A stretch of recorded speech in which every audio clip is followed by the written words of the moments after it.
Hello, freedivers, and welcome to the Inside Freediving Podcast. I am your freediving insider, Adam Stern. This podcast will be covering all things freediving, giving you a true inside view into this wacky world, going behind the scenes and opening the doors. If you don't know me, I'm an Australian record-holding freediver that has spent the past 12 years competing in freediving and teaching freediving all over the world.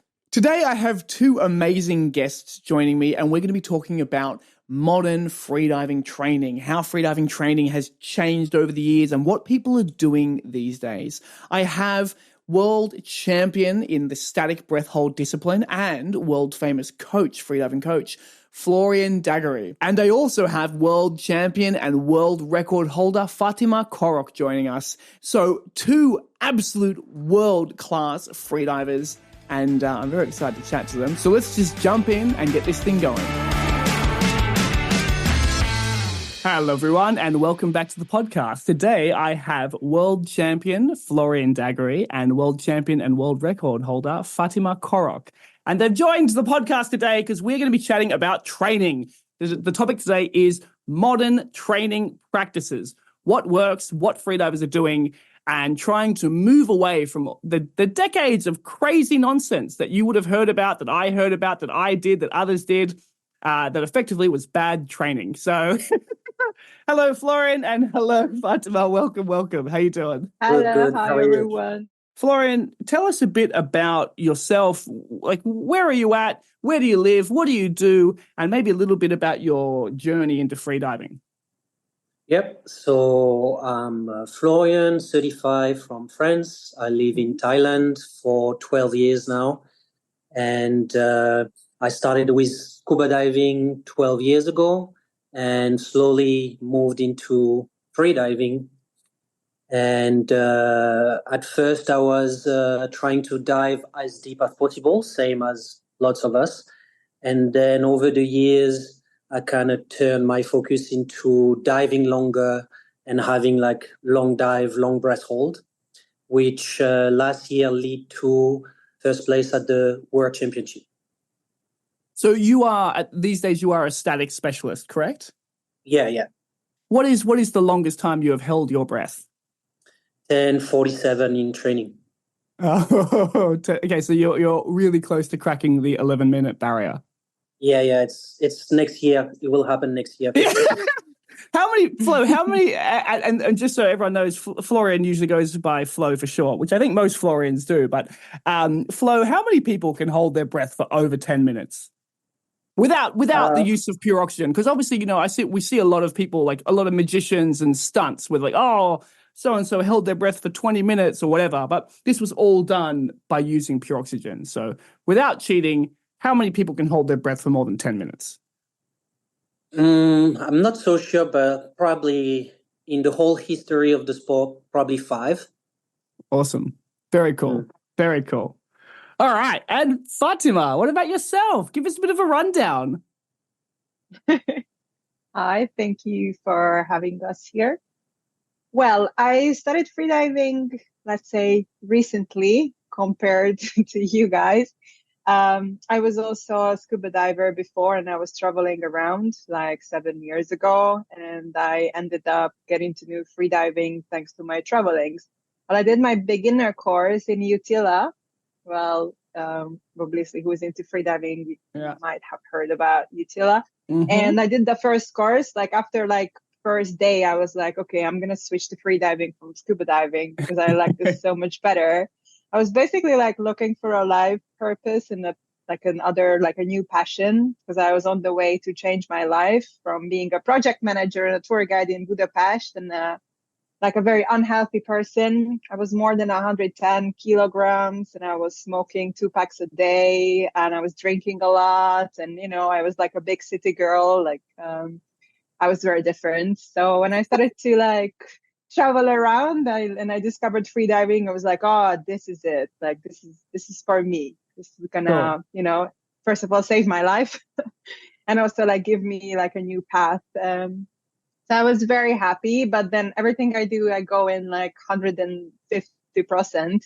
So when I decided that I'm becoming a free diver, I went back to Spain to make some money. I did my huge research. Where should I go where I can train from zero to hero? So I found Dahab. I was actually listening to your videos.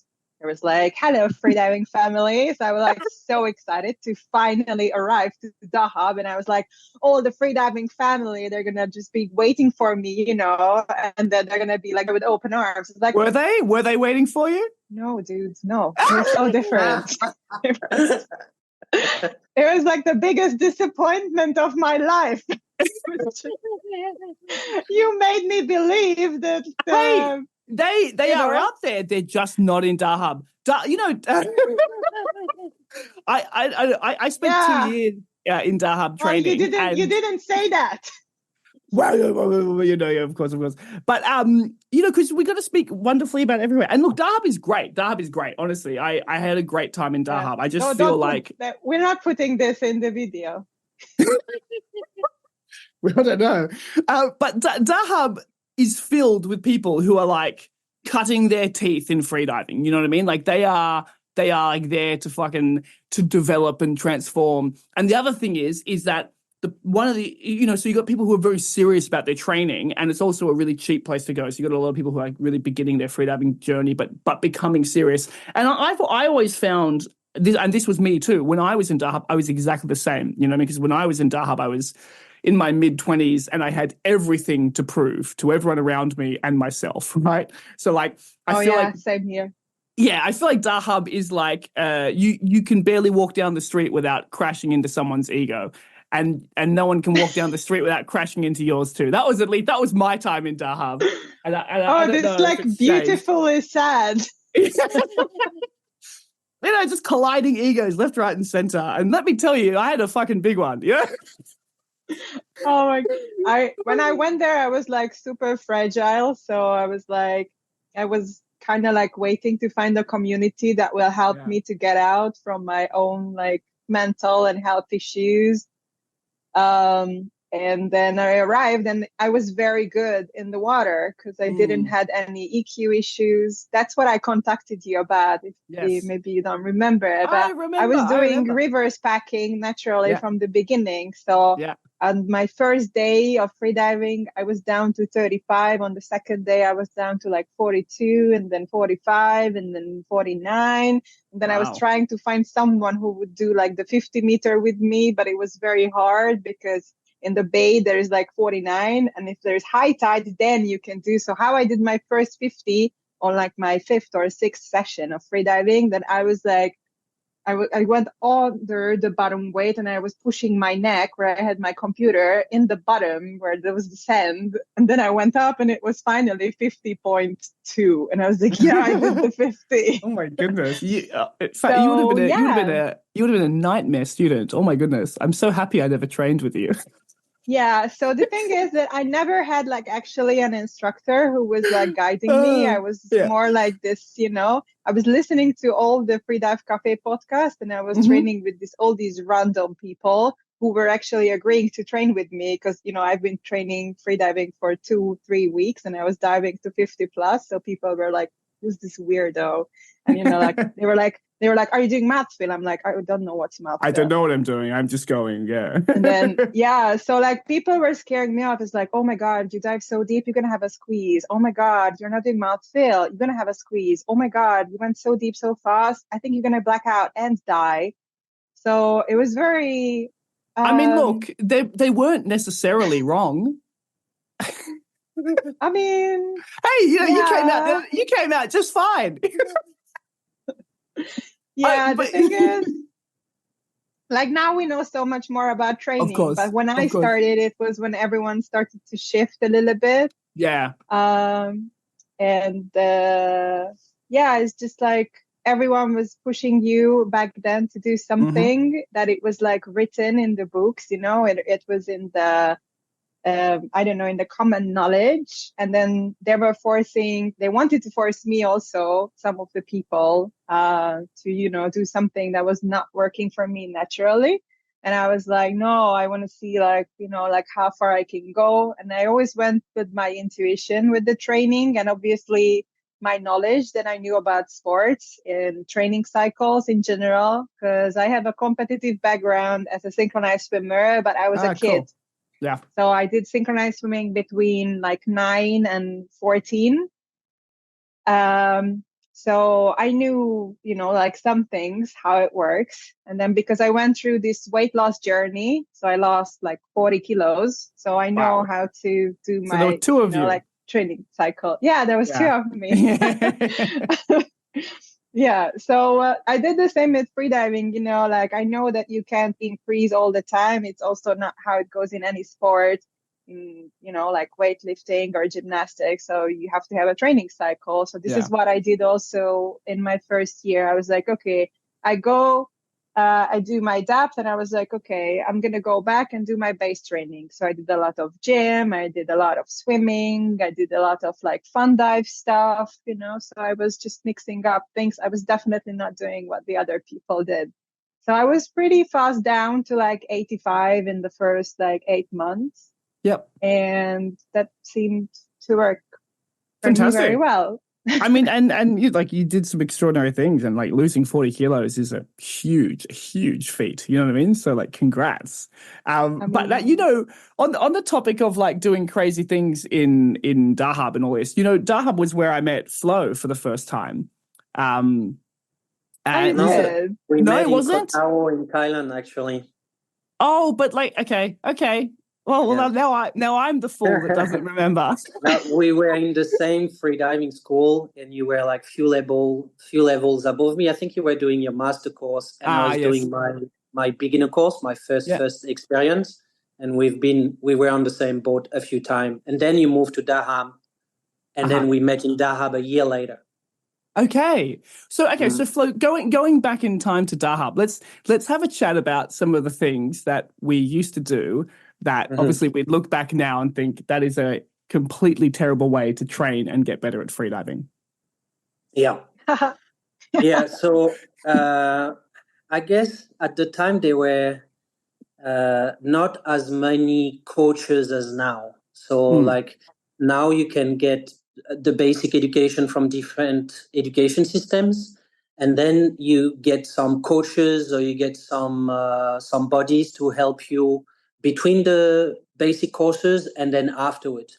But in 2012, 2013, 14 even, it's true that once you have done all your level 1 to instructor or level 1 to master, you were pretty much on your own. So you were destined to make all the mistake one after another.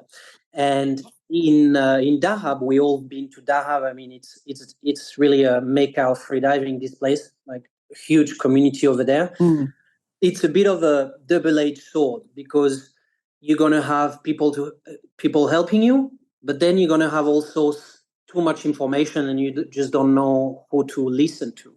Yes. And me was my situation when I arrived in Dahab. I had people telling me something and then others telling me the opposite. And those informations were both coming from very experienced divers. So it was quite confusing, and I was making like all the mistakes. I think I've done every single mistakes you can do in terms of deep dive when I started. So me, when I started freediving in Thailand, and where I initially met you, even if you don't remember, I spent a whole year in Thailand in a place where it's limited to 40 meter. And for a year, I was just making this 40 meter harder. So I was doing 40 meter on half long after being able to do it on full long, of course.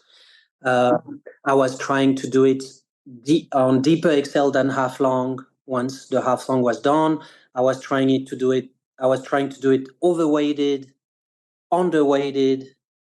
I was doing like double dive. So like go back to the surface, don't breathe, duck dive again, go back down.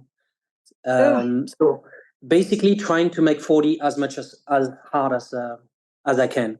And then I was doing dynamic in the sea, because in Thailand where I live at the time, there were no decent pool for training. So I was doing dynamic in the sea, and then I was just trying to get as far as I can in dynamic. No training, just every day swim as far as you can, or every day, like every attempt, max attempt. Yeah, every attempt was max attempt. There were no tables, there were no shortcuts, short themes, elastic training, resistance training. There were none of that.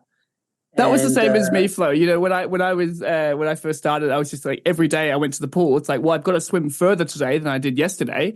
And then every dive session, it was like, I've got to go deeper today than yesterday. There was no like, oh, you know, why don't you work on some skills? Why don't you build some foundation and then attempt deeper depths periodically, or like, you know, yeah. It was just like again and again until we just burnt out. Yeah, but I have to say that this one max approach per day has been successful. If you do it well, it's very successful for every discipline, in my opinion. But it's not supposed to be a max. It's supposed to be like a fake max or a sub-max. And this is very, very hard to control because of the ego. So you just pretend you're doing a sub-max, but you're doing a max. And so I was doing this, and then I went to Dahab a year later, super prepared in terms of equalization and 40-meter dives and dynamic and everything.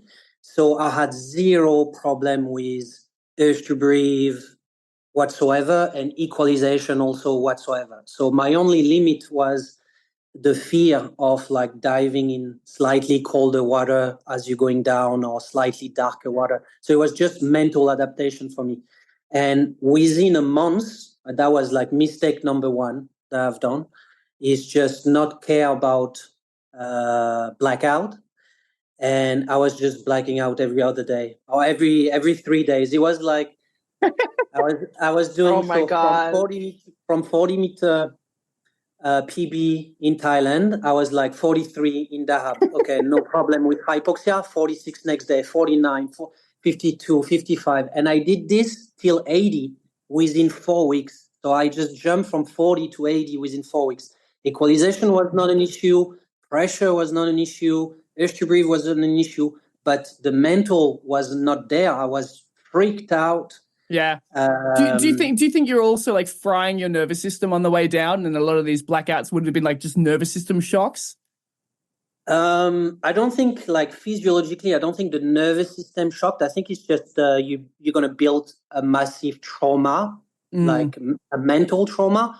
Yeah. That's never going to leave you. So, which happened to me, like, doing all those blackouts and not caring. Those were surface blackout. By the way, they were just surface blackout. But I wasn't freaking out or anything. So like I could do like a 75 coming up on the surface, blacked out, and then next day trying again, or trying 1 meter more even. So like totally crazy. Yeah. And people were telling me, obviously, but I was very young, 24 at the time, and I was not listening to anyone. So, but many people told me like, you have to slow down, you have to slow down. But for me, it was just them being jealous of how fast I progressed. This is how I was perceiving the information at the time. I mean, look, testosterone in a young man is a hell of a thing, right? It's a hell of a thing. Yeah, it's a hell of a thing. Yeah, and then I learned the hard way. At some point, those shallow water blackout turned into a proper blackout, 20, 25 meter deep, and then the trauma was there. And I've never progressed after. I've progressed little. I've done up to 90 now, but it kind of moved me away or pushed me away towards pool freediving. And then when I'm diving again, depth, because now I live in Phuket, we have like depth access, 70 access. So I have no problem till 70, but as soon as I dive deeper than 70, I feel the trauma is coming back. And I'm progressing from 70 to 90 very, very slowly. And I don't think it will go away, because it's been 10 years. I'm doing a month or two of deep dive for pleasure, no competition, but 1 or 2 months per year of deep diving. And I feel it as soon as I pass 70, there is this trauma coming back. Well, I think a So lot of you have to divers, progress very slowly. yeah, I think a lot of divers do this to Aw. themselves, right? I did this to myself. I mean, like it took me about 2 years of just like constant mental work to get past the trauma of just forcing yourself to go deeper. I mean, Fatima, what about yourself? I mean, did you ever you've had a pretty like fast progression. Did you ever have like a horrible sequence, like a repeated sequence of bad dives that scarred you? No.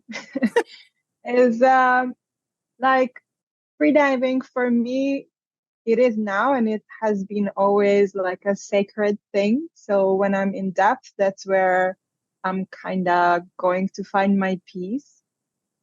And I'm like sometimes running away from like land life stuff. So I wanted to keep like deep diving for me. Not it doesn't mean it's easy, right? Mm. So it can be some like some physically challenging dives, like doing like overweighted dives. But I was never like very overly nervous about that. I never had like a very bad dive, or I never forced the EQ. I never squeezed. I never had any issues, with a broken eardrum or, like a trauma that I would consider like, oh no, this is like stopping me from getting deeper or diving deep again. It was because I became so self-conscious about just training and how to get deeper and deeper in the beginning of my freediving that I stayed that way, and I didn't want to push myself to dive deeper. I was just naturally curiously seeing how deep I can dive. Mm. So that was with me. I consciously decided I don't want to do my courses because the courses put you to do requirements, and requirements put you in the mindset that you have to do something, although maybe you're still not ready for it.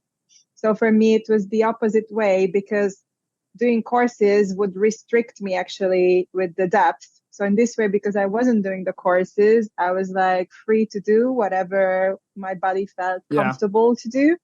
But at the same time, I knew that if I do it too fast, listening to all the free dive podcasts, seeing all the people spitting blood around me and blacking out, I didn't want it to do that. So that's why I was taking it very slowly. And when I realized that I'm not like strong enough to do like much deeper dives, I stopped diving deep and I did just shallow repetitions. And then I was going to the gym and making myself strong, both mentally and physically. I was listening to a lot of like, these motivational podcasts, when black people are screaming Yeah. at you. Like I love those. So it's So only I was, yeah, Okay. my first year of training was very, very well designed, Mm. without actually having, yeah. I mean, looking back, do you think that was an absolute key to your like early success? Was the structure in which you trained? Because if I look back at my early, like, let's call it a career, I think that one of the things that failed me the most was that I had a poor understanding of training structure, of how to periodize my training, when to do certain things, when to do other things. Like I was just like I was saying before, you just turn up every day and go as hard as you could every single day, hoping to get better Yeah. until you ran out of So money. Then you had to go home. yeah, yeah, that was the other thing. So one thing that I never had a coach in my first period for like long time. I eventually I did my courses actually, but my courses were more like just do the requirements and then I got my certificate kind of thing. Because people knew I'm diving deep, so they were like, okay, what can I teach you? You're already Yeah. like deep. Yeah. Which is not right, because to be able to, like to I be won't an I won't instructor. ask you who the instructors were. I'm not going to say names anyway.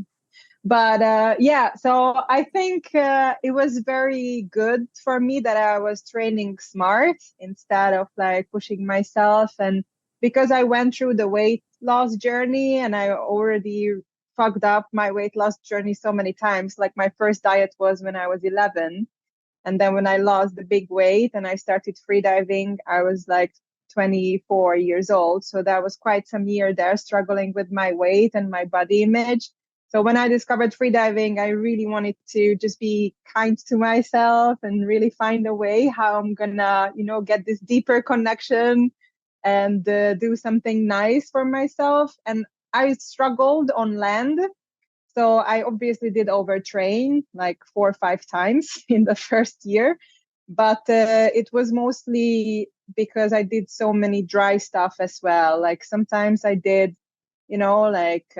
stretching exercises in the morning for like an hour. And then I went to the water and I was training for 1.5 hours in the water. And then I went to sleep. And then I did another stretching session for sometimes 1 hour, 1.5 hour with some like strength yoga. And then I went to the gym and sometimes I stayed in the gym for like 2-3 hours. So I was going crazy a bit. But in the water, I never really overdid it. I remember I had this training the first time I was training with Natalia Zharkova. Mm-hmm. And we just, she asked on the Lazy Tuna group, like, who wants to like buddy up? And usually people who had their regular buddies, they're not gonna just like randomly text, I'm free. But I was there in the Lazy Tunas all the time, like looking for buddies. I was gonna dive with me. So then, and I was like, yeah, I can dive with you. And I was such a beginner. I had no idea who she is. So we went for a dive session and she was doing like easy dives. I remember, I think she was doing like, I don't know, like probably 50-meter dives, like repetitions. And I was like, wow, this is like pretty cool. I was doing 40-meter repetitions in CNF on my first CNF training day because I had no fucking idea what am I doing.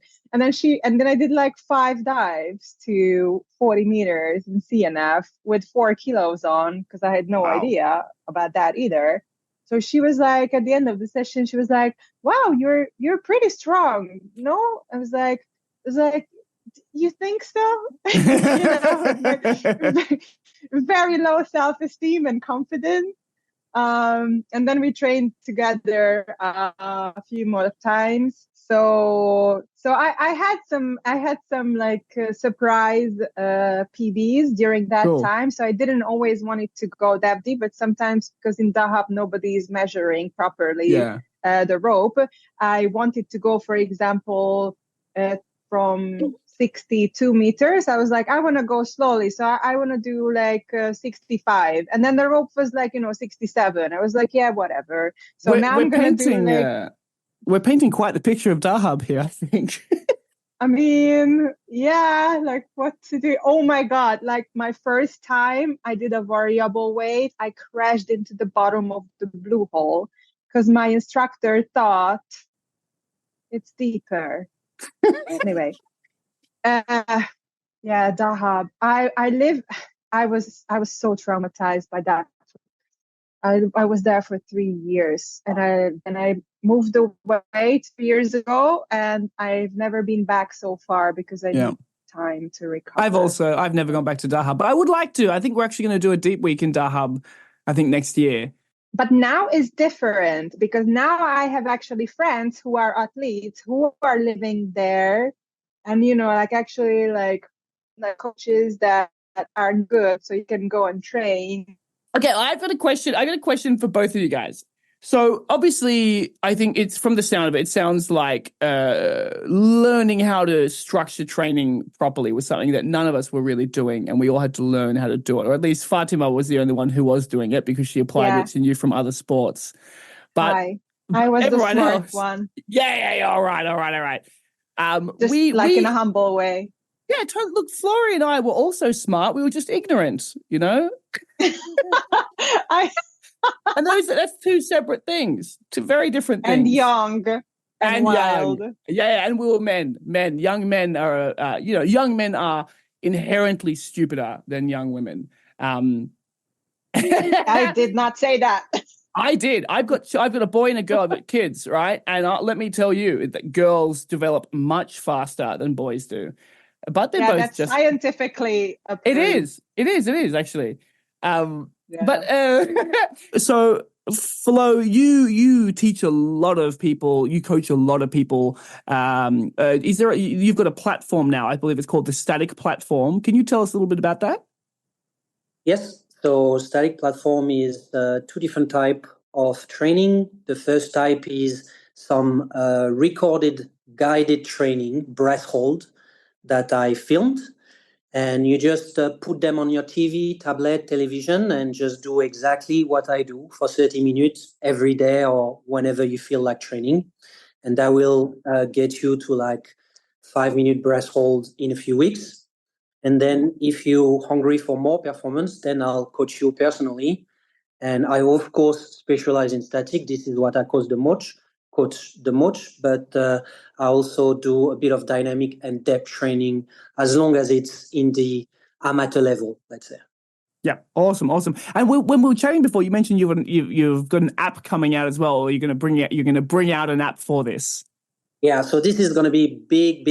I've been working on this for a few years. Awesome. I'm super excited about this. And so it's coming normally this year. Normally, if there is no delay or if we don't decide to add a few features, then it will be called apnea app. Very cool. Very exciting. It'll be nice to have something out there it's nice to have something out there programmed, written by like a high-level freediver that's going to be like easily accessible training to the masses. Very cool. Inside Freediving is brought to you by Deep Week, the world's largest freediving festival and education event, the place where the largest group of freedivers gets together and trains together with world-class freediving instructors and the world's best freediving athletes. At Deep Week, you'll have access to information and freedivers that you could never have anywhere else in the world. It is unparalleled. It is also so much fun. The Deep Week community is truly beautiful, open, welcoming. You'll immediately have friends, and we really hope to see you there. So, Flo, you coach a lot of people now, right? And you've got many people under your wing. So you get to see a lot of things that are working for people, that are not working. What is the thing that you see most people doing that is just ineffective and it's just not working? Oh, there's a bunch. Spill the tea, my friend. Well, I started doing this from COVID. So I had my diving school 8 years, and then I closed it for COVID and started to work online as a coach. And then I decided not to reopen the school because the coaching was successful. And after now, it's been 3 years, three years something that I'm coaching online full time. I've actually learned quite a lot because seeing so many people at so many different levels from different countries, who have different background in sport and different diets, different activities. You start to see very well the pattern of like what's working for almost everyone and then what's definitely not working. And actually, the first thing that comes to mind in terms of what is not working is the CO2 tolerance training that most people do. They just go... Preach. It's totally overrated. CO2 table in general, whatever style you want, with one breath, two breaths, 30 seconds, 1 minute, decreasing time, increasing time, all this. Do you remember, Flo? Do you remember for the last decade, the classic CO2 table where you choose a time and then you just you start with maybe 2 minutes to breathe and you take away 20 seconds every time, or you decrease the recovery every time. I still almost every day get a message asking me about I'm doing CO2 tables and I'm just not getting better, or or they send me a screenshot of this table they found, or should I do this? I'm like, no.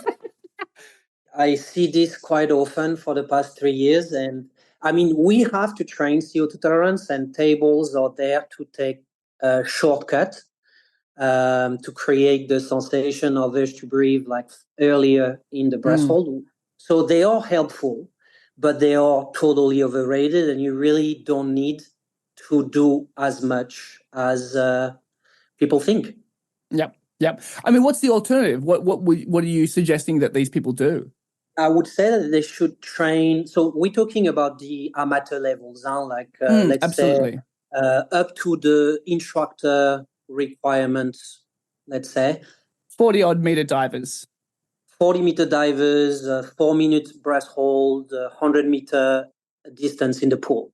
So we're talking about those types of performance, up to those types of performance. What works better than CO2 table is what we call O2 table, which is having a medium resting time, not too short, not too long, and just going one step further on the dive that you're doing or the breath hold if it's static apnea.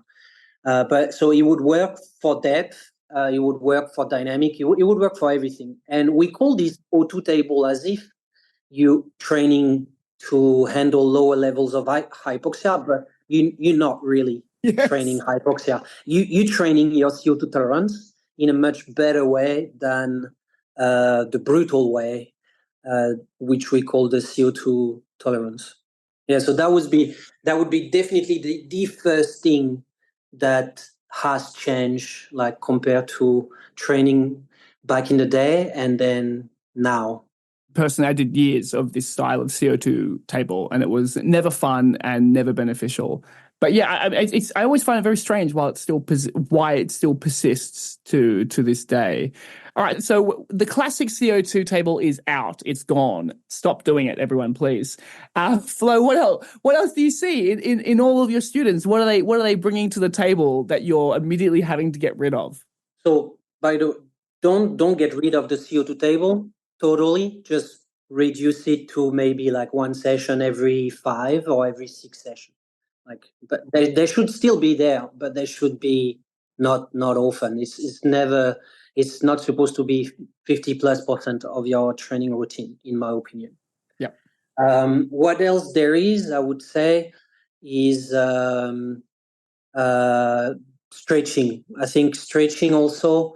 There's not. For depth discipline, it's super important because it's directly connected to safety. So we need to divide like the depth disciplines and then the pool disciplines.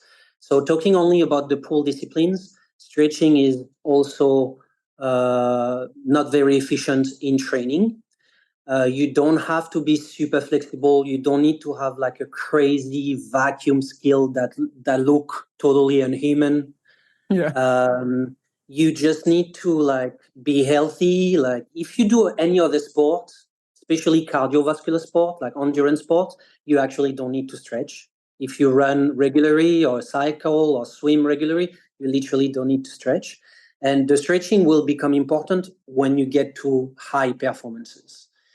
Because it's connected to long size, and for pool discipline and for depth discipline, long size is a very big advantage. So as long as you're not like growing long size, you don't have to spend so much time stretching. You have to stretch obviously, but you can do just 1 or 2 stretching sessions of 30 minutes a week. That's it. Or obviously you can do more if you enjoy doing it and it makes you more relaxed, and it's a part of your routine to feel good mentally and physically. But in terms of how much you're going to gain in performance by stretching, is very small. The gains will be very small. I agree, and I see so many people investing so much of their time in what I feel is very aggressive thoracic, like lung stretching routines. And I just sit there thinking, like, what on earth is the point of this? Especially divers who are diving to like 20, 30, 40 meters where it's really not very necessary. I think, yeah. I mean, like, I suppose I view thoracic or like lung stretching as being quite a advanced, specialized requirement for diving. And if you're saying you don't even need it in the pool, then we can just rule it out for everything except advanced, specialized, deep diving. But I see it so much, Flo. I see it so much. You will need it in the pool, but we're talking about like maybe 150 meter plus, 200 meter plus dynamic, and then 6-7 minutes in static. 6 for women, 7 for men, just because men have a little bit of an unfair advantage in long size compared to women. So those are like random numbers on top of my head, just from experience. If I have to put numbers when stretching will become very important, it will be this. And then the last thing that I can think of apart from CO2 training and stretching, which is also overrated or has changed in the past 10 years, is the total amount spent underwater. Mm-hmm. So I just don't see many people talking about it. And when I coach people, I have a little calculator on my file that I use. And automatically, when I'm putting the exercise that they have to do weekly, it's calculating like how much time they will be underwater. And this is a huge parameter to consider for, in my opinion, even for depth discipline. Like, this is a sport of adaptation, not a sport of like pushing harder. And just the time spent not breathing on the water, regardless of if it's breathhold on the bed, dynamic in the pool, or deep dive, it's super important. And as you progress, this number, the total amount spent on the water not breathing, has to go up. You know, as when I used to program my pool workouts, I would always program it in distance swim underwater because I was always doing dynamic for training for depth. And so I was always looking at it as like every session I needed to swim at least 2.5 to 3 kilometers underwater, irrelevant of the style of exercise I was doing. So that it's actually awesome to hear you say that because that's literally what I was doing for myself as well. Yeah, totally. Yeah. You're so right. And that is such a poignant point that this is a sport of adaptation, not a sport where like the more you push and the harder you go, the more you're going to get back, right? So like it's like the smarter you train and the more you give yourself space to adapt, the more you will adapt or the better you'll get. Right. Now, Florian is coaching a lot of students of various levels. I'm obviously teaching probably what you'd call mostly like beginner to intermediate divers, especially at Deep Week. You know, your average diver is going to be like maybe a 20, 30 or 40 meter diver. So Fatima is more of a, like, I suppose, like hanging out in the athletic circles, let's say. What is it that you see in your circles that you're like, that is a ineffective training tool, let's call it? Like, what are you seeing that's not working for people? And then what are you seeing that is working that you feel like these people should be doing? So I'm not an active instructor, although I did my instructor course, but someone just signed you off, right? Yes. Yeah. So again, I am a certified instructor, but I'm not active.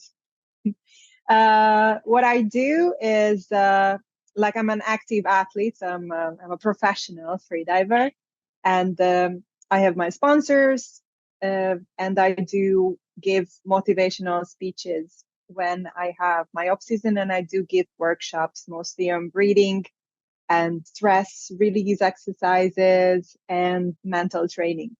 So I think many people, they put too much effort into hardcore training, very hard, like the suffering part, and then they don't focus on mental training, actually also to like set goals and then have a structure in training. So the purpose of training and how you get deeper is not the suffering. It is to actually enjoy this process and train in a smart way.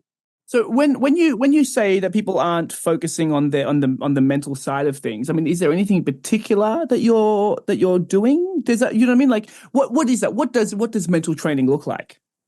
Well, mental training can be anything basically, but like one of the most powerful tools is that you're actually having visualizations of your dives.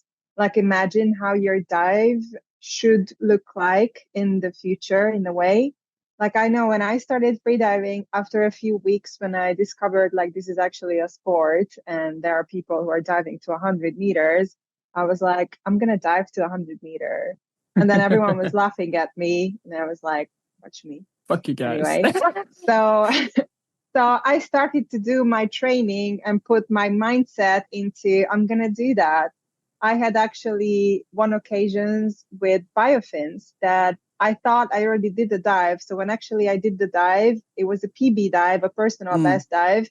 But because I didn't know that's a personal best dive, because I played it so many times in my head during my visualization, I was totally not nervous about it, because your brain doesn't make a difference between an actual memory that happened or something that you keep like visualizing. Yeah. So So this is one of the tools that I think many people don't use it. And all what you need is actually like a little bit quiet place and your imagination. So for me, it's like something so obvious that you do not just for your training life, like you can do it like in your personal life or in your business life and your work. So that's a very important tool. I think we just saw a little bit of the motivational speaker come out. Right? This is I can see this is the spiel you give to all these people in the world of business. Yeah, you talk, right? Because I've done these as well, where you go in, you talk to bankers, and you're like, you can use these tools in your business life. Yeah. Yeah. No, but it is very important. Yeah, 100%. What I also see many people is just like, I call them like holiday freedivers. They're my favorites because I decided to go like full in, like I was like, okay, I'm going to become a freediver. So I quit my job. I moved to a new country and I dedicated all my time to this for 8 months straight away. So for 8 months, I was doing that. I was sick for like 3-4 weeks and I have an eye surgery at the main time, which was another 2 weeks off. But besides of that, I was just fully dedicated on training and I spent a lot of time in the water, like incredible amounts of time in the water and holding my breath. So I had a good base and I built it up. But then there are the holiday freedivers that are coming to the water, especially doing deep diving. And then you think that from the office, you're coming to the sea and then without any adaptation and time, you just keep diving deep without day off for 7-8 days. And then people are surprised that they're burned out, they're squeezing, they're having ear infection, they're having like inflammation in the sinuses. And then, so it's just, I don't understand why people think this is because a good way to train. They only get a week. They only get a week off, and they just want to go hell for leather, right? What I agree. I mean, while I also think it's crazy, I do understand it. You know what I mean? I understand it. Yeah. I do. But it's crazy.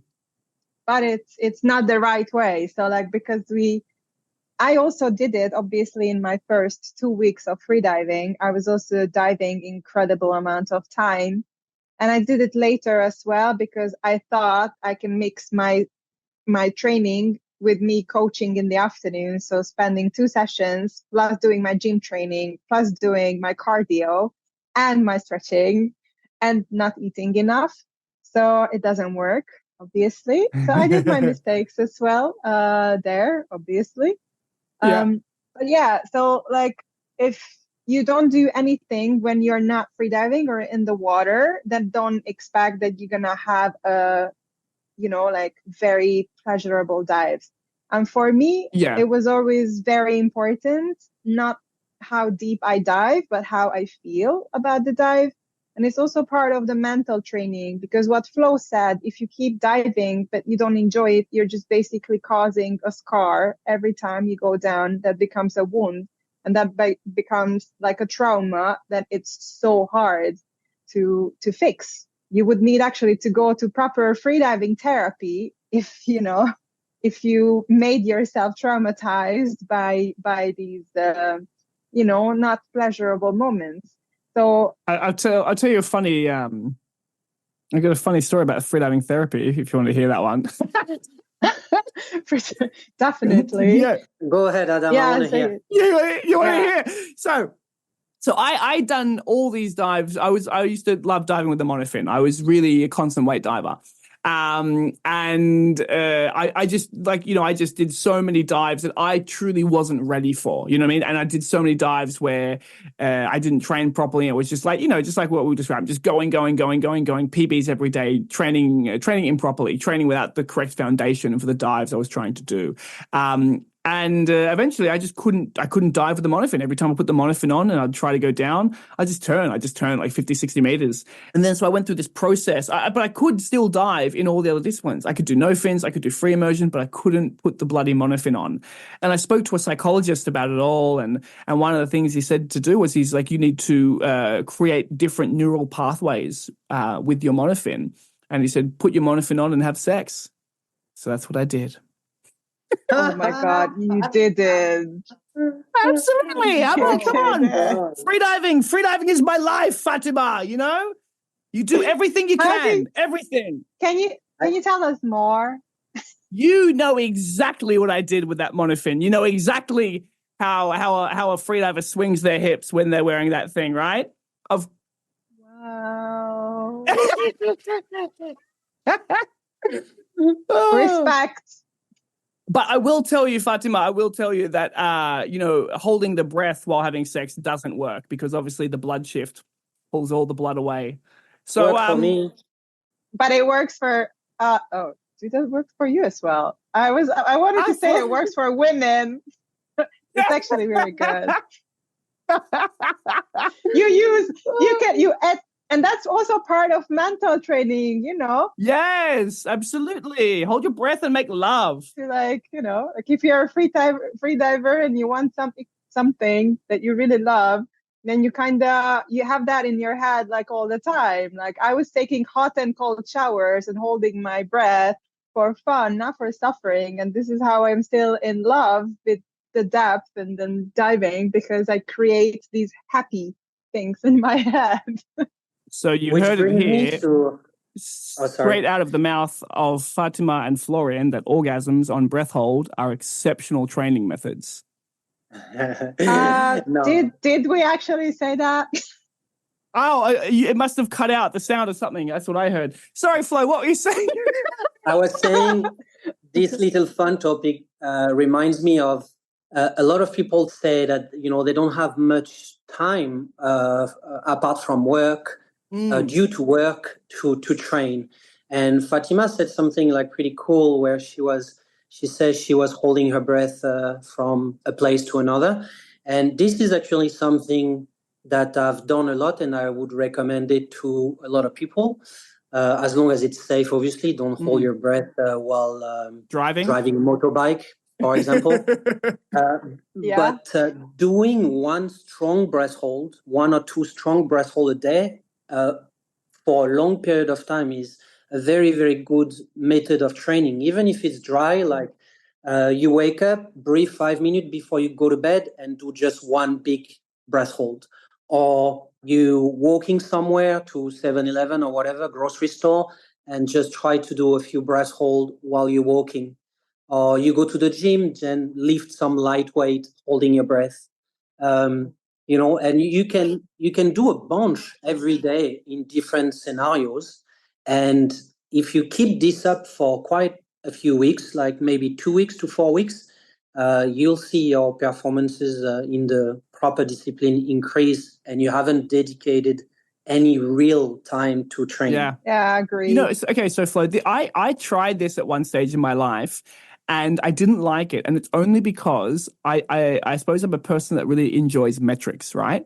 And I found it very, obviously, when you're doing breath holds in a constantly shifting environment, your breath hold is going to be, your time is going to be completely irregular. Some are going to feel good, some are going to feel bad, whatever. And I kept on like walking along. Oh, I'll just do a big breath hold. Wake up first thing in the morning, boom, just do a big breath hold. And my breath hold times were pretty bad. And I found it like disheartening. So, I mean, what's your, like, and I assume this will happen to most people, right? Like they're not going to be doing substantial breath holds if they go for this method of just like implement breath hold when you can, where you can in your life. How do you feel a person should approach this? You know what I mean? So you need measurements. So let's just say holding your breath in the shower, and then you measure time. So it's similar movement. You're washing yourself. You're doing always the same thing. Walking, you have to count the steps. Stairs, you have to count the stairs. So you need measurement. In whatever you do, you need some sort of distance or time measurements, because the mental adaptation require to go one step further each time. And if you're just doing random breath hold every time different, then you don't really move forward with the tolerance to the discomfort. So you have to measure somehow those random holds, and then it works well. Okay, cool. So basically you find the pockets in your life and repeat it in those areas. Yes. Yeah. Fatima, what about so obviously you're primarily a depth athlete. What kind of stuff are you doing in the gym and the pool to support your depth training or your deep dives? So I never had a personal trainer in the gym for a longer time than like a few sessions. So I have still a lot to improve in terms of strength training in the gym. I do, and I did a lot of body weight stuff, which are mostly low impact because of the many injuries I have. Yeah. And in the gym, I do like normal strength training, lower upper body, core, heavy weight lifting, increasing it, the weights with the base training. And then before I would start my deep diving, I stopped doing heavy weight lifting and I just do like body weight stuff until I stop any like strength training, like maybe like a week and a half before the competition. And then I just focus on diving deep. This is how I do it now. Obviously, in my first years and until like last year, I did it many other way, and then I did also like a lot of mistakes. Like I stopped the gym and the strength training too early, so I was losing too much muscle. So I wasn't having my full strength during the season, which is usually like can be like 3 months, 4 months. So it's like a very long time missing out the gym and a lot of traveling. And obviously deep diving is something that like a tremendous stress on the body, even though if you enjoy my dives, like 98% of my dives are like orgasmic dives. So I like really enjoy them, but it doesn't mean they are not stressful on the body. So you still need time to recover from them. Orgasmic experiences can also be stressful. Yeah, so so it's very important to do a very strong base training. So then you have all your strength and like the highest peak performance during the season. That was also something that took me a long time to learn, was that because I used to do the same sort of thing. I used to back in the glory days, you'd train really hard in the gym, but then when you went away to start diving deep, you just focused on depth, rest. And what I found was that not only was I losing my fitness, losing my muscle mass, but I was also, my energy levels were depleting because, like, if you spend so much time, you go and do these big dives and then you just sit around, I would find just my energy going down. And so I would then basically keep up as much of a workout as I could all the way through. Effectively, I was always just trying to train to the point where I wasn't needing a lot of recovery by the time, like my body wasn't in like a big state of reparation by the time I was doing my next deep dive. And that's kind of how I tried to balance things. Yeah. And it's also because a lot of people, they focus on like strength training and the CO2 training, like all these like tables and stuff, but then they don't focus on like mobility training. So that was also like one of my mistakes that I did. Like I'm hypermobile, so I don't really have problems at all with like being flexible. But then because I'm too flexible, I do have all these issues with the injuries and the hypermobile joints. So that's for me. That's why I have to do the mobility. But then other people, they just do the stretching, but that they don't have the mobility. They don't have the right positions, or they don't have the flexibility of the ankles, of the shoulder. And that would be, so it would be much more efficient to do mobility exercises instead of like trying to do these static stretches. Totally. I mean, mobility is more beneficial for the body than flexibility, right? Yeah. Very cool. Yeah. Okay. I tell you what. I tell you actually something that is of interest to me, Flo. This might even be a bit of a tangent, but I've heard a lot of talk about fasting and Florian. Oh yeah. Yeah. How do you? I did too, actually. Yeah. Oh, you heard about the fasting and the Florian. Okay. So in static apnea, and then also probably in some other disciplines, especially in no fins, height is a big advantage. and I am 178 centimeters or 5'10". So I'm not built for static apnea whatsoever. And then my body weight also is like not too small. So I'm usually walking around at 77, 78 kilo. And this is bad proportion for static, because static, there's literally no swimming technique. So the conditioning is like everything. I mean, apart from the mental.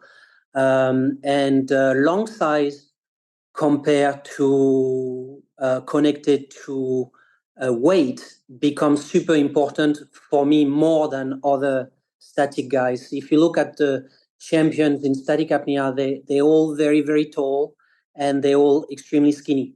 And I'm like average size and a little bit bulky. So I have to cut extreme amount of weight. And it's true that I don't really show so much this part on social media, because I think it will push people away to see like the weight cut that I do, a little bit of water cut towards the end too. And it's really not sexy to watch.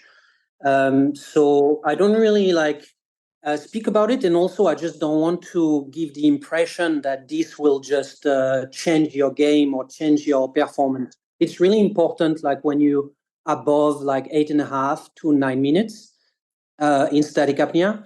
But before that, like I never cut weight before 8 minutes, 8.5 minutes. I mean, I think weight cutting feels like an extreme thing to most people. Because it is, and Yeah. that's why it makes a lot of like competitive sport, including the Olympic sports, super unhealthy. And that's why I love deep diving, because You can eat as much as you want. You can eat as much as you want, and you have to, because you need the energy. And I was like, finally, I found the sport. You can eat as much as you want. Because I always struggled with my weight, and I love food. Yeah. And you can perform. Yes. You can perform anytime you want. This is the great thing about deep dive. Is just you just need to stay strong, and you'll be a good diver. You know, in breath hold, you're temporarily better than you're in average. My breath hold is always between 8 and 9, and I'm getting higher results by cutting weight, extreme amount of weight. Yeah. So my breath hold is usually between 2.5 and 4 minutes. Yeah. That's it. My static breath hold was never exceptional, honestly. Like, it was always, there's a period of time where I didn't do any static training, because every time I would do a static breath hold, I was like, holy shit, like my breath hold sucks. And it would dishearten me. I'd be like, oh, how am I going to do this dive tomorrow when I can only hold my breath for 3 or 4 minutes now? Just boost your breath hold by 1 minute, and you'll be shocked how much easier it is to dive deep. Well, that's actually very true, Flo. You know, because this was, okay, it's very interesting you point this out. I really want to hammer onto this thing. For me, one of the biggest leaps forward in my freediving training was when I started to go back and train static again. Because this is the way I was introduced to static breath hold, right? So Flo and I started at this school where like you just trained static hard, and it was like, you're going to hold your breath now for like 5 minutes, and you're like, oh my goodness. And they're like, it's okay, you can do it. And like, you know, they would use all these like mental techniques and gymnastics to make you hold your breath for long. I remember the very first breath hold I ever did, like static breath hold. My instructor said, okay, you know, we're going to hold our breath for as long as we can, or as long as you're comfortable. And all you're going to do is I'm going to count 10 contractions, and you're just going to hold your breath for 10 contractions, right? Now, you've never held your breath before. You don't know what a contraction looks like, feels like, or what it is. And what these instructors would do is they would let 2 or 3 contractions go by and be like, yeah, there's one. And then like another 4 or 5 would go by. Yep, 2. Good work. And anyway, so your first breath hold ever, you just held your breath for like 2, 3, or 4 minutes. And like it was a deeply uncomfortable and deeply traumatic experience. And after I did my master course there, I didn't do a static breath hold again for about 5 or 6 years, like not one. But then when I went back with a very different approach, I did it in like a gentle, nice way that felt good. I actually noticed that my comfort on my dives increased dramatically. And like for every part of it, from my actual hypoxic threshold to when the urge to breathe would begin, to how I felt with the urge to breathe. So static training is I believe is the foundation of depth diving. You know, your breath hold is the foundation of your diving, and if you don't train it, you truly limit yourself. Yeah, I can't agree more. Yeah, I would join there with the traumatic experience of doing requirements for static, especially because it's not a natural progress. It's more like pushing it to make it happen. And I also stopped doing any static for like, I think also like 2 years. Do you do static now? I do. I don't do mock static because for me it makes no sense because I don't do static. I do it for depth training. What I do is I don't know. Like no, I have a different personality. I'm not a static person. Well, you might love it. You might love it. No, I like moving. Okay. Yeah, and I like having a goal and getting to the goal and coming back. That's why pool is for me is like this boom, boom, boom, boom, boom, boom. It's not you're stuck in a pinball machine. Yeah, it's depth. That's why it makes me very excited and at the same time peaceful because I know where I'm going. I know where I'm heading. I have a goal. I can see it happening, and then I do it. But with static and pool, it's not like that. Anyway, but what I do in static is I do a lot of relaxation breath hold. So I hold my breath until I feel like I'm very comfortable doing it, or until I have my, let's say, first 1 or 2 contraction. And then in the meantime, I usually do like small stretches, like moving around. And this is a very good routine I have before all my dives, basically doing like the short breath holds, not pushing to have any like contractions, and do the stretches. So it's like a little bit static. I move a little bit, and I do it both on like full lungs, on empty lungs, and on like with packing a little bit, which is a little bit advanced. And I also do it while reverse packing, which is also very advanced, let's say, or doing Uddiyana Bandha at the same time. And then what the other one is static, but mixed with deep diving. I do a lot of like deep hangs. I'm a no warm-up diver, so I don't do anything in the water before I would do my dive. But when I'm doing my preparation, I do hangs, but I never do them like shallow, like 10, 15. I do them like deep hangs. I don't know, like 35, 40, maximum 55. Usually I don't go deeper than 55 because of some risk involved there with deep hangs. Yeah. So if my dive time is longer than 4 minutes, that's where usually I feel very comfortable and confident with my breath hold time for any deep dive. And then from that point, the question is just like how efficient you are and how well rested you are before a deep dive. Of course. Cool. So, okay, we've obviously covered a fair amount about what is effective in training these days. So obviously we know that like having a proper structure to training is necessary, periodizing that out. We know that training in a way that is comfortable and pleasant for the mind is a necessity, that it's not a thing where the harder you go, the more you get out of it. We know that these old CO2 tables just need to, I was going to say die somewhere, go away and die somewhere, but no, they still have a place. They're just not very, you don't need to do them very often. But like CO2 training isn't quite what we think it is, or it's like at least like the old style of CO2 tables and training isn't super effective. But like we have spoken a lot about structure, training structure.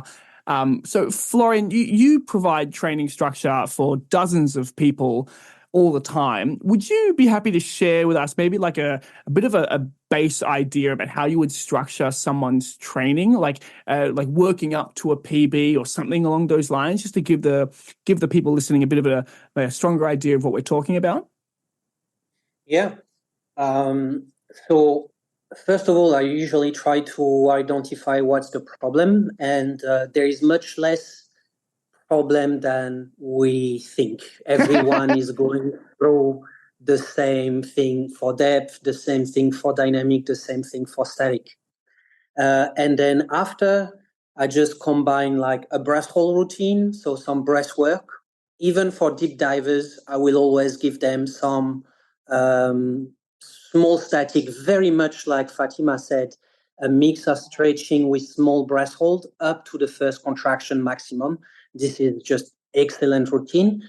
Then I would mix it with some real stretching session, a little bit, not too much. Some pull or static or depth exercise, and it will be exercises that are good to condition the body for higher CO2 tolerance, higher hypoxia, higher threshold for lactic or better strength, but just as much as for the mental adaptation. So I usually ask people like what they've been doing often as an exercise, and I'm trying to kind of move away from this and introduce exercises that might do the exact same thing as what they were doing, but in a smarter way for the mental approach, for the progress. So I try to monitor how much they're pushing. I've got like a little scale from 1 to 5, and I tell them, you need to do this exercise that's difficulty 1 out of 5, difficulty 2 out of 5, difficulty 3 out of 5. And then I mix that with just basic principles of diet, supplements. Well, actually, for the past 6 months, there's no more supplements on my training program. But before used to be supplements, maybe we'll come back. But yeah, so I try to just give them an exercises that are like fun to do. So I mean, our sport, I have to say, is just such the best sport in the world. You have like 4 or 5 different disciplines, and you can just twist them or tweak them into a new. Actually, I think we should have even more disciplines in the sport. This episode of Inside Freediving was sponsored by Deep Week. Yes, you know, what I love about having a podcast is you can do your own ads for your own things. So Deep Week is the world's largest freediving festival and education event. It is an absolute ton of fun. And we have some incredible Deep Weeks coming up later this year. We have Deep Week Greece. We'll be there from September 30 until October 7th. And the cool thing about Deep Week Greece is that we are going to be there at the same time as the Freediving World Championships, which means we are going to have everyone and anyone come to Deep Week while they're in the same location and do workshops for the Deep Weekers. So you'll have like unparalleled access to the world's best freedivers like you could never have anywhere else in the world. What disciplines do you think we should have? You know, we should maybe have like a short fin discipline with a mandatory short fin. We could have like dynamic at a shallow depth. Like jump blue? Yeah, like jump blue. Jump blue, but maybe something a bit more simpler to... I heard about that. Mm-hmm. The blackout discipline. Oh, the blackout discipline. Oh, yes. Yeah. I mean, as I said, we need to twist it. But you can... That would be fun. Yeah, you can mix it up. You could have like static, but every diver at the same time, or a group of diver in the same time, and the last one win. And you can have static at depth. You could have like an apnea walk underwater, or you can lift weight, a certain amount of like bench press reps underwater. Squat, I think that should be speed. I would love to have like fixed depth, speed. Like let's say, I don't know, like 80 meters, and then like. How fast can you do it? Yeah, that'd be cool. I think that would be cool for the Olympics. Oh, it'd be amazing. Also, can you imagine how many eardrum ruptures we'd see? I mean, when you first think about a new discipline, you think of course. straight away about the risk, but everything is manageable. Even the deep blue dynamic discipline is manageable. We just need to think it through and then need to the people who organize the competition, the education system and companies that does it, they should create new ones. I think it would be very good for the sport, and it would help people training also. So that would be very cool. You know, for something I've kind of thought about for a while is that the sport needs to develop, because I think that I don't think it will be very long before the limiting factor in competitive freediving will be nitrogen. Yeah, I agree. Yeah, probably at some point. So I mean, we are already having those very tricky dives when, and I think that's we are talking a lot about this. And then, I used to be also at the beginning, the free diver who was like, no, I was very clean, let's say. I wasn't drinking. I was vegan for some time. And then now my approach is a little bit different. So I'm a little bit more, let's say, flexible with my diet. And I realized that the people who don't drink any alcohol, they somehow have a worse tolerance to narcosis. And usually they are the people who don't remember their dives on the way up. True, so very true. We were talking a lot with the deep ladies out there, like drinking red wine, for example, which is very good for health. And, that depends on what country. That depends on what country you're from, though, Fatima. I'm speaking to a Hungarian and a Frenchman. Of course, you're going to say drinking red wine is good for the health. I don't we can talk about lecturally like this, because in my base training I do drink alcohol, usually like red wine, which is, we joke about it, but it is part of my narcosis training. But then do you have a system for it? Like 1 glass per day and increasing bit by bit, increasing the mils every day until you're having 3 or 4 glasses a day by the end. Yeah, but then it has to be a pyramid. Like you increase and then you decrease slowly, and then you have to stop it, because when the training gets too intense and you need the time to recovery, the alcohol slows it down. So in my competition season, I don't drink. Okay. I don't know how is the flow with this and the static thing, but for depth and the narcosis is definitely, it's a thing there, in my opinion. Well, alcohol is a painkiller. So if you drink a bit of alcohol, you'll have a tiny boost of CO2 tolerance the next day, but there's going to be also a decrease in low oxygen tolerance. For static, it's game over. If I have 1 glass of wine, I cannot even be close to 10 for a week. Wow, really? So you'll feel better, but you'll black out earlier. You'll feel better with urge to breathe, but you'll black out faster. Yeah. Okay. But okay. So Flo, back onto your periodizing. So with all the exercises that you described, are these all just sort of increasing in intensity until we kind of hit the apex of the sort of training regime or the period, and then we reset? Is that how it kind of works? Yeah, it kind of works like 4 weeks, 3 weeks of base training, and then 1 or 2 weeks of peak and reset. And during the base training, the intensity will start with very high quantity at low difficulty, and it will end at average or low quantity and quite high intensity, and then peak. Yeah. Okay, cool. Here I would like to mention that periodization and the cycle training is very different for men and women, thanks to our hormonal cycles. Thanks to the other periodization. Yeah. So it's very important that women, they don't try to train the same way how men train, and you have to be kind of in synchronized with your period, because there's a lot going on in your body. I don't say that when you're having your hard days, you're not supposed to train.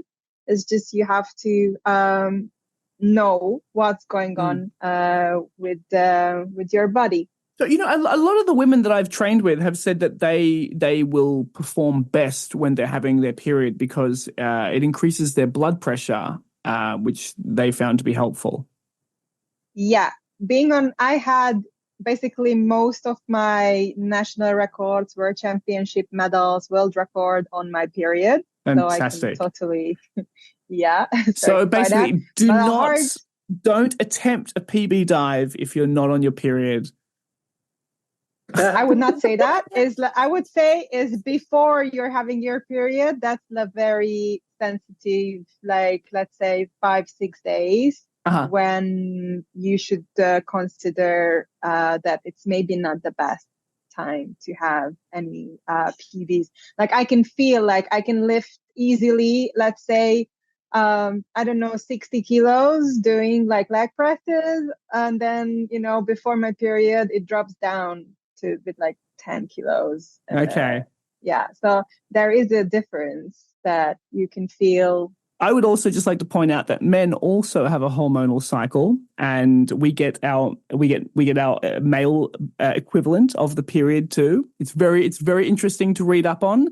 But it's true. Men have a cycle too, and you can track it, Flo. You can work out what time of the month it is. Lots of stuff going on. We're wonderful animals. It's not as inconvenient as the woman period. Yeah, of course. It is true. It is true. Yeah. It's happening. Yeah. Let's not compare the man hormonal cycle with the woman that we're having. Oh, we had this the other day. Someone was like, "Oh, the women is so much easier. I could win the competition with the women because I'm much deeper." And I was like, "Yeah, dude, but you can try it. Like before you dive down, we're gonna give you a huge punch in your lower abdomen, and then you can try to dive like a woman with some other stuff." Fatima, was this a male freediver that said that they could outcompete the women? Yeah, obviously. Well, I mean that's an interesting take, Anyway, I hope we're not getting to that point when we're gonna have this gender switching things. The women performances are fairly close to the men performances. They're getting closer and closer every year. Aren't they? Like, how cool would it be to be like the first sport in history, where where the woman beats the men? I mean, how much publicity, first of all, that would generate, and then how cool it would be. Because do you remember like in freediving, for most of the history of freediving, there was that same 20 to 30% gap between the men and the women, right? Like you'll see in most athletic sports where we're measuring pure output. But ever since Alenka and Alessia had their like crazy head-to-head and they've been moving into the 120s and other women moving into the 120s as well. Like that was insane to watch that and see the gap close. We're all losing our mind. Yeah. Yeah, it definitely has been very exciting for the past, like, I don't know, I guess 10 years. Yeah. Everything that has been changing. Fatima, you've got a new goal now. Dive deeper than the men. Well, my specialty and my favorite is disciplines with no fins. So I like free immersion and no fins. So I would say that my goal is not to dive deeper than the men, but just to try how deep I can dive.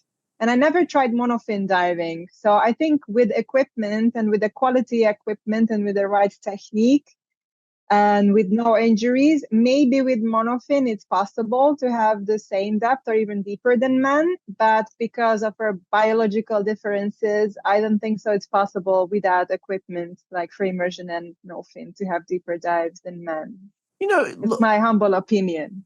Look, I don't think your humble opinion is wrong. I just, it would be exciting if it wasn't the case. It would be very exciting. Maybe in the future when the very young athletes, they appear in the sport who have actually been training for this since they were like 3-4 years old, like in other sports. Well, it can happen. But I started freediving 5-6 years ago. So how old are you, Fatima, if you don't mind me asking? I'm 31. Yeah. We're all very young, aren't we? I'm 35 too, Flo. So you're the youngest here. You got so many years. I am the youngest? Yeah. Oh, yeah. Oh, still? That's so good. Because I started when I was 24, 25, and then now I'm already like 31. And now I see like some of the freedivers, they're even like, 18, 19, or like 15, 16. Now I see also freedivers coming up like, like kids. They're going to destroy us. Wow. Yeah. This is gonna be I'm so excited to see what's gonna happen in the next, like, I don't know, 10, 15, 20 years in the freediving. It's definitely, it's a sport that is developing, and more and more people discover it, and it's becoming now really like a let's say more popular and more like an accepted sport. So people started to train it actually like a sport. So that's why I think we can see this big improvement in performance, because people started to train smart. Yeah.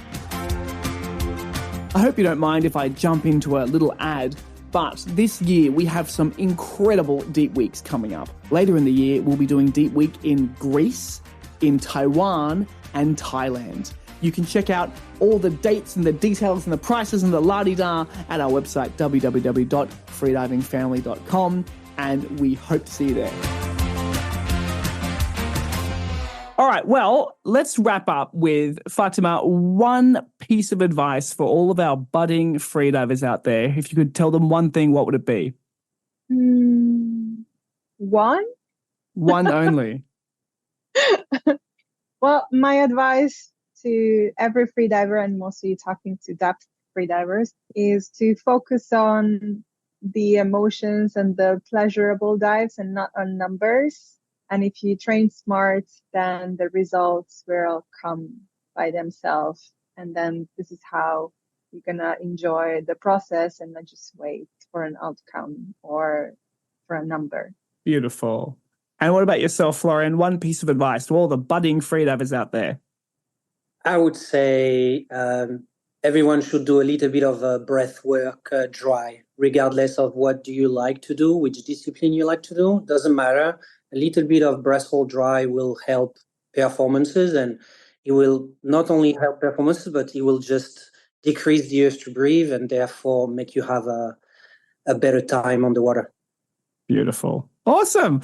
All right, guys. Well, thank you so much for joining the podcast and coming on and having a chat and sharing your information and your knowledge. Very, very much appreciated. And I know everyone at home who's listening is also very appreciative. So thank you so much and have a wonderful day, and we will see you in the water somewhere. Yeah, thank you for having us. It was lovely to chat with you guys. Thank you.